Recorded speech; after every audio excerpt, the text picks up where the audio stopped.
Marlon Wayans is a longtime actor, writer, producer, and yes, stand-up comedian. His latest special is out on Max now. It's called God Loves Me, all about that 2022 Oscars slap between Will Smith and Chris Rock. He's already got a new hour. Heck, he's got a couple of new hours ready to go, which you can check out if you're here in Austin at Cap City Comedy Club, Friday, January 5th through Sunday the 7th. Go to capcitycomedy.com to grab tickets and check him out online at Marlon Wayans on Instagram, and marlonwayansofficial.com is that website. Marlon, thank you so much for the time. How you doing today? I'm good, man. Sorry you catching me at breakfast, but man, gotta eat. That's all right. You're in North Carolina right now, is that correct? I'm in North Carolina, in Raleigh, performing. Think I'm funny. I did well last night. It's not surprising. I checked out your latest special, God Loves Me, last night, and you just keep cranking them out, man. People may be surprised by this, but you haven't been at this as long as some, but you clearly have a really good control over what you're doing on stage. It is performative. It's funny. It's introspective. You hit all sides. It's philosophical as well. You feel pretty good about where you're at as a stand-up right now? I think people don't understand, like the history of me is like, I've been an actor, a writer, a producer, and a star for a long time. And so when I chose to do stand-up, it was like everything kind of came together. And now I'm able to do all those things and do character. I've done sketch, and I put it all into one show. And that's what makes me different than everybody else. Because a lot of times on stage, what people are trying to do is they're trying to learn to act, right? Artists, comedians on stage are trying to learn to act. They're learning to produce. That's why it takes them like 25, 30 years to really get great at it. But I've hit all these other disciplines. And so for me, it all came together a little quicker. And now I have my own. I learned that from acting, as many methods as you can study, when you start creating your own method, that's when you've mastered something. And so I'm creating my own method, and I'm learning to master the art of stand-up, and it's just helping me with everything else in my career. What a fascinating perspective that is, because one of the hard things for new stand-ups is getting comfortable in your own skin and finding your own voice, but you've clearly had different sorts of opportunities to do that over the years, ironically, I guess, from playing other people. Yes, that was a big thing, but sometimes playing other people can be a detriment. Like, it's really hard for great impressionists to turn into great comedians when they're outside of the impressions, they learn their voice. And some people transition very well. You know, I'm great friends with Jay Farrell, who I think is a brilliant impressionist, and I'm really proud of the way he is unstrapping from the impression to find his own perspective and point of view. And he's young, and I'm proud of that. And I'm like, yeah, that's it. When you find your point of view and you got the impression, you're gonna be a monster. So I think for me, it's not just the impression or the different characters. I think it's just logging the hours on the stage and being relentless in your pursuit and learning all the disciplines when it comes to the thing that you say you love. Don't just love one thing. It's a Rubik's Cube. Learn all 6 sides. Yeah, if you on the stand-up side, you're not only getting up there consistently, you're also churning over new material. Like, I was listening to an interview that you did a couple months ago, and I think you just shot your most recent special. Is that correct, in the last month or so? Yeah, I just shot a special in November 11th. And now I have And now I have a new special, not a new special, but I have a new hour that I'm working on that I did 2 weeks after my special. I did a brand new hour. So now I have a completely different hour than the special I just did. I'm not waiting for it to release. Once I film it, I know it's dead material. And so for me, what I do is I start a brand new act. So by the time that material comes out, on Mother's Day, I will have a brand new, strong hour and a half that I could tour with. And while I'm working on that, when I get that perfected, I put that to the side and I start working on the next hour. So once I film that hour, then I got the next hour already cooked and baked. Like my brother used to say I was crazy. My big brother Keenan. And then I was speaking to him recently, and he said, I used to think you was crazy. I said, I know. He said, but I realized something. You're just brilliant. And that warmed my heart. Damn. Because for years, I used to always tell him all these ambitions and all these things I wanted to do, and all these things I wanted to be, and all these things I wanted to achieve. And he used to think I was crazy. And then he sees me doing the work behind all the things that I say I want to do. And for him to actually use the word brilliant, I just feel found because I know I'm not crazy. Yeah, it's coming from somebody that you look up maybe as much as anybody in this world. By the way, people may not realize this, but the special that you just shot for is all about the dealing with the grief of the loss of your parents. So releasing it on Mother's Day, that's Mother's Day. Another layer there. So kudos on that. So thank you. Considering it's called that Good Grief. Special is on grief. You've already worked up a new hour. You said it took 2 to 3 weeks to feel good enough to be taking it to the stage. I mean, are you going to be working on that a little bit, I'm guessing, in Austin, or are you did that about where it is special, right now? I did that special 2 or 3 weeks ago. And I got a brand new hour now. Exactly. So you already have a brand new hour. So you already feel good enough about a brand new hour, rolling that out in Austin. No questions asked. Yeah, I think it's better than the hour I just shot. What's this one on? It's called Skittles. Skittles. And it's about my transition, dealing with the transition of my child from a girl to a boy, and what I went through. And it's a loving, funny tale about a father that had to learn to unstrap from his ego, his masculinity, in order to live in vulnerability to love his child the best way and the way they deserve to be loved. And it's for all the parents out there that's dealing with something like this. And it's not just about transitions, but it's about anything having to do with your child. To be a great parent, sometimes you have to be a kid again. I'm doing stories. A lot of comedians, they do jokes. If I did jokes, it wouldn't be me. I do jokes, believe me, and I go hard. But I do jokes based on a story, and it has an elixir. And the elixir is not always just for the character, but it's for the audience. I think great comedians make you not just laugh, they make you think, and they make you feel. And I'm really just trying to be truthful in a funny way. And I hope my truth affects people, because it's therapy on a stage. When I get on stage, it's therapeutic for me. I'm healing myself. And there's a lot of people in the crowd that feels what I'm saying, or they're dealing with it. And people come up to me and like, that was beautiful. It's beyond, like, it's a slow standing ovation. It's not a pop-up. It's a, no cry. And it's just being truthful, being honest, and being vulnerable. And I think the greatest of artists put their heart and their tears on a stage or on a song. And that's what I just try to do every night. And it's crazy. I don't cry in therapy. I do therapy 2 times a week. I don't cry in therapy. I maybe cried in therapy 1 time in 5 years. But sometimes on that stage, I will cry 3 times in a weekend, because that's my therapy.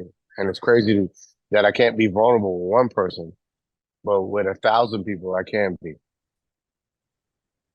Is that a big part of the appeal as to why you continue to find yourself deeper and deeper in stand-up comedy, Marlon? Is that it's so beneficial for you in working through your problems in ways that even a therapist can't necessarily pull out of you? Every comedian has their own process.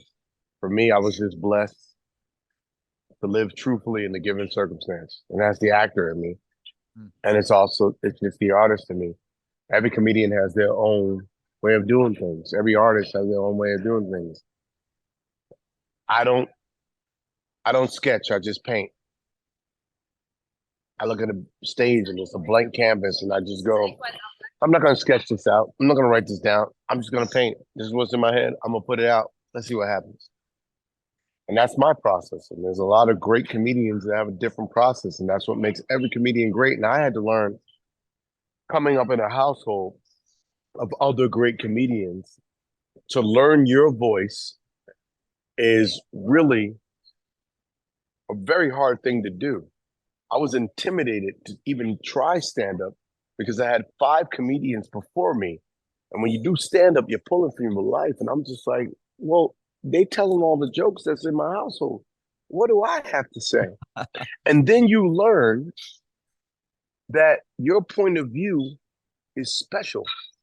That's why you go to a comedy club and you'll see like a bunch of comedians doing political humor. They'll do sex jokes. They'll do relationships. But what makes it different and special is your unique perspective on the relationship. And I grew up with that. And so I think for me that's what's helping to make me different.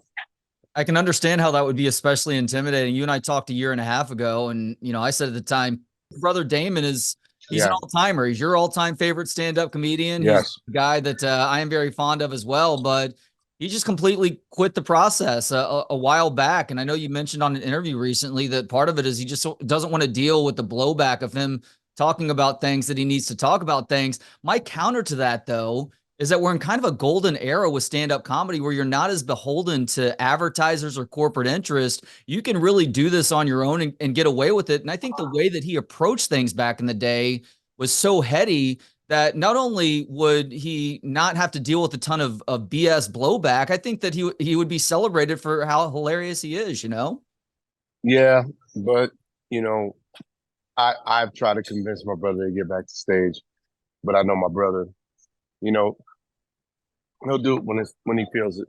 And every artist should feel inspired. And hopefully through my journey, the way he inspired and intimidated me from doing stand-up for all those years, I hope I do the same for him. I hope he sees the love that I have because of the love that he had and he taught me.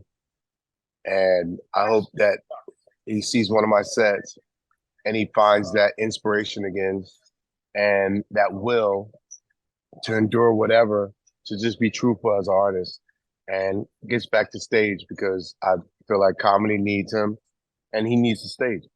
Damon is my favorite comedian, and it's very hard for me to say that because I so love Richard Pryor and I so love Eddie Murphy, and it's hard for me to say that about my brother, but I feel like my brother Damon is my favorite comedian because he did all the different disciplines in a unique way.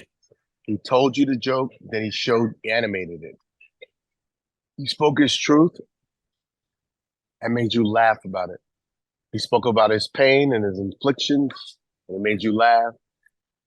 He dared to do everything had a voice, and he dared to take 5 minutes and do a character, and you lose yourself in the character because it's a great monologue.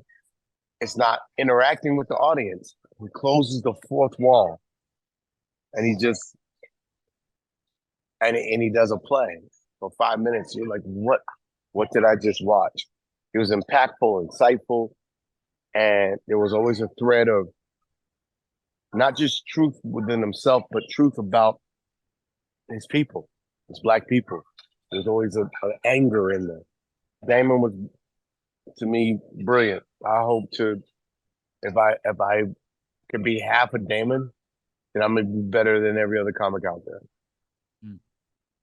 Stand-up has seen this resurgence in part because comedians have gotten really good about promoting themselves on social media, but a lot of that turns into crowd work clips because people don't want to burn through material, right? They want to catch you by surprise when you go see them for the very first time. But with that comes people who are attending comedy shows who want to be a part of that show. Have you seen an uptick in people just screaming stuff out to you as you're No, trying to do stand up over the last year plus? nope. I'm old school. My audience is old school, and they know they know 10 minutes or 5 minutes into my show. I don't do that type of show. Yeah. I do it. I don't do. Hey, let me try and find some material. I do a story. I do Broadway. I do a play. Mm-hmm. You come, you watch, you be respectful, you be entertained, you feel something, you laugh your ass off, and you go, wow, that was the fastest, funnest hour I've ever been a part of. I don't make them a part of my work. I want them, I'm an entertainer, so I entertain. So it's not about, I don't care about, I know I should care more about the TikTok thing. Maybe I'll do a couple of shows where I just do that. I don't do that type of show. My show is come watch, come listen, come be entertained. So in thinking through all of your credits in film and TV over the years, like there's obviously a ton of funny stuff, but also more serious roles that come to mind. I mean, I think Lady Killers is an underrated film for a variety of reasons, but first movie that pops into my head with you is Requiem for a Dream because obviously my friends and I were used to to laughing at the work that you were putting out in front of us prior to that. It was such a hard steering wheel pull into oncoming traffic in a way that it was such a good movie and just an incredible performance by you as well. Was that your point in taking that role all these years ago? Well, for me, um, I didn't come in the game as a comedian. I was nurtured as an actor since I was 3 years old. As you know what I mean? I was in, I'm not three. Since I was about in second grade, I got the lead role. No, first grade, I played Casey at the bat. Hmm. Second grade, I did the lead role in Peter Pan. Fourth grade, I did um fourth grade, I did um uh they offered me the role of Oliver Twist and I turned it down because I thought it was degrading for a black man to play it. So I played Mr. Humble instead, or Mr. Wow. Bumble. And then I went to performing arts high school and all we studied was the dramatic arts. So what's crazy about me is I'm theatrically and dramatically trained, but I just was born into a really funny family. Yeah. Well, I just have a unique skill set. It's just different, man. And I think that's why it's taken me so long to peak and so long to I've never had a hot moment. I've never been hot. I've been famous for 30 years. I've never had a hot moment. I've never been the guy that gets the best scripts. I've never been one of those top 10 guys that get the best scripts with the best budgets, with the best directors, I mean, and the best producers. I've never been that guy. I never got that shot. I've been growing under a microscope since I entered the game at 17 years old. And it's hard to see the progression of an artist when you're staring at it every day. You know what I mean? If you're in your house with your kids, it's very hard for you to see, wow, my son, wow, you've grown. But if you've been away and you come home and you see them, it's like, oh my God, look at how big you are. That's what it is for me. I've been growing in everybody's home for 30 years. Yeah. So it's hard for them to see or believe my growth and my development. That's why it's easy to all of a sudden see somebody brand new and be like, yo, where did this guy come from? Well, he's been in comedy clubs for 25 years. Yeah. You just haven't seen him. I'm weird because you've seen me for 30 years, damn near every year doing something, and I'm getting better. And one day they're gonna be like, wow, I've watched this guy. Where did he come from? Or they won't. And I'll just continue to develop into whatever artist God has put me here to be. And It's not about an opportunity. It's about creating my opportunities, and it's not about being an artist. It's about it's bigger than that. I'm part of a legacy and a dynasty, and that's the way I'm thinking. I have so much more to deliver the world than just the art of stand up. I have a bigger responsibility and a bigger task, and that's what I'm focused on, as well as building me. What is that bigger responsibility? I have a beautiful big brand called the Wayans, and I need the world needs the Wayans, and the Wayans needs the world. Hmm. We give timeless comedy. The world needs comedy. It's suffering right now because nobody's making fun of it. Nobody's taking a piss out of it. Nobody's. Everybody thinks that they're too scared to be really funny, and we have this big, beautiful brand that I just want to. I think it needs to be in everybody's homes at all times. It's necessary, and I know the joy I have with my family and the beautiful journey I've had um, being a part of this big, beautiful family, and I just want families to enjoy their family like I enjoy mine. And so I need to find a way to gift and give that purpose to everybody. And so my thing right now is to build the industry. Great farmers, great agriculturalists, and now I want to build the industry, and that's my task. And It's doing like with that, any build great myself as brand, well. it's important to continue reinventing yourself because that involves challenging yourself. Because otherwise, the Wayans turn into blockbuster video. You get left behind if you're not finding ways to keep it fresh. But sadly, Absolutely. we're in a place right now where it feels like creativity is being stifled across the board. Like you watch kids nowadays. How many kids are just locked on screens versus going outside, being bored, coming up with their own fun? And there's also a level of parents needing to be okay with that as well, letting their kids explore the neighborhood a little bit and be bored and make some trouble around the house as well, because ultimately that turns into a higher level of productivity as they continue to get older. Yeah. And look, I look at TikTok and look at all these videos. A lot of them aren't even original. No. A lot of videos I look at and go, oh, they just remade something I did that was original 30 years ago. Hmm. They're remixing it. Yeah. But that's not original. That's not exploring your voice. That's not learning your comedy. You're just sampling. And that's okay. But I do think that, you know, creativity is stifled because everybody is looking at their phone. And but I blame the executives. Yeah. I blame social media for because what people don't understand is social media is not real people all the time. Nope. They're bots from other countries with different agendas, and we're being programmed. We're getting rid of our First Amendment. Everybody's so sensitive right now. These aren't people making these issues. These are other countries causing disharmony in our country. What's beautiful about America is we have freedom of speech. We live amongst each other in unity, even though we're all from different countries and different races. And what happens is you have the media pick up on this, and then they go, "We're going to cancel these people for having these opinions," and then they inform the executives that go, "Well, we can't do business with that person because they said that." And then you have artists that become scared.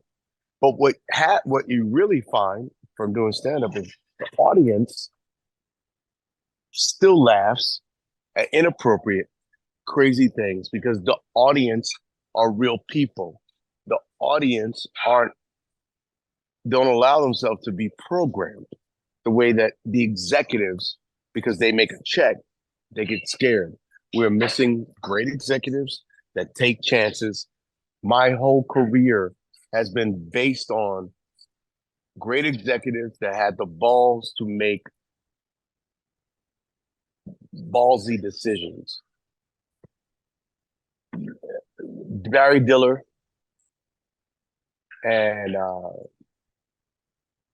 Barry Diller did it with In Living Color. Hmm. Him and Peter Turner. Garth and Sear and Jamie Kellner did it with Wayans brothers.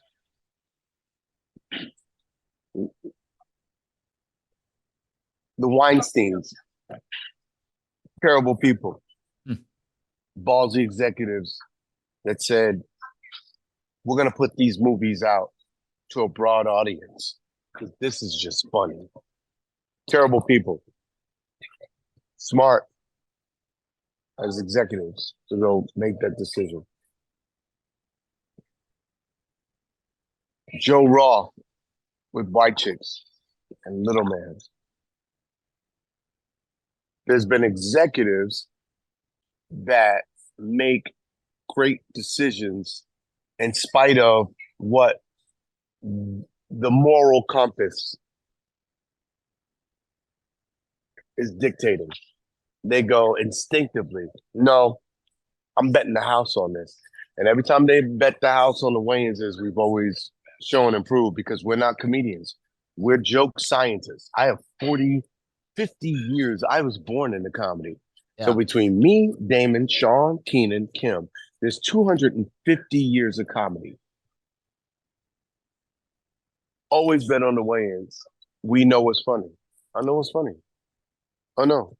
I could talk about anything because I always talk about myself first. I throw me under the bus. Yep. When you throw me on the bus, I punch down on me. And what's funny is when you punch down on you, other people understand what you're saying.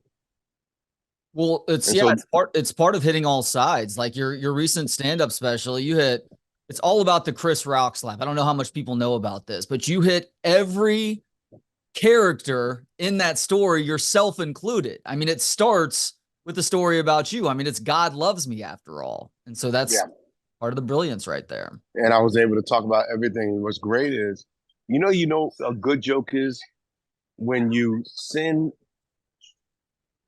people up, when you send up a certain sect of people, and that those people that you're making fun of laugh the loudest. Yeah.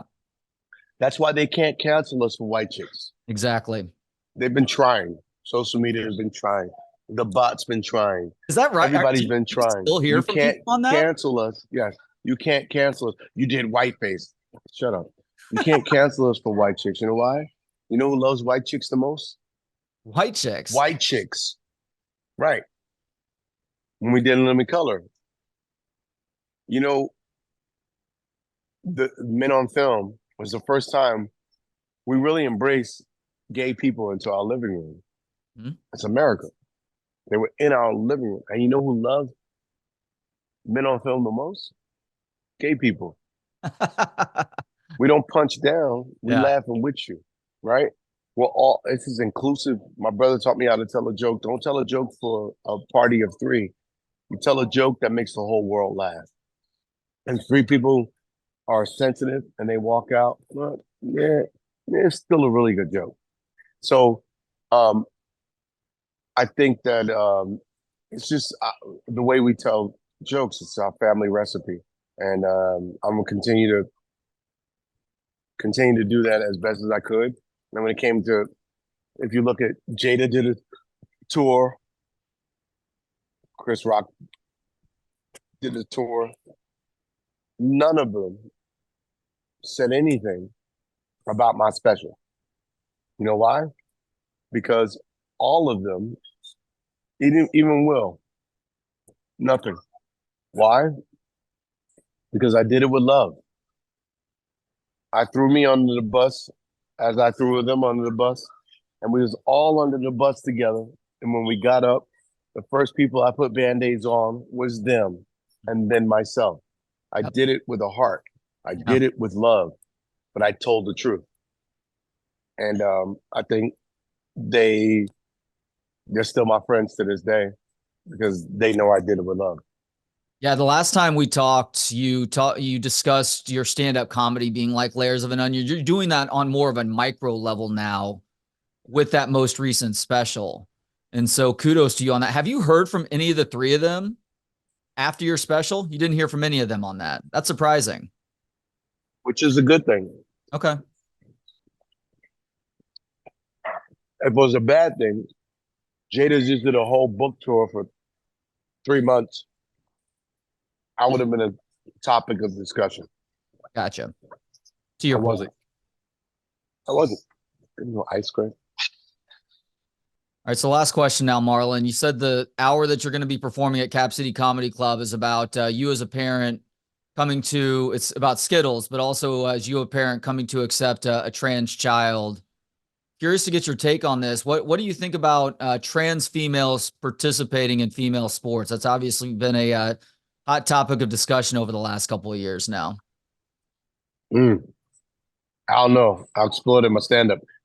I know that my Right. child feels like it's fair, but I'm like, I don't know. I watch the WNBA. They don't dunk as much as the NBA. It's kind of a cheat.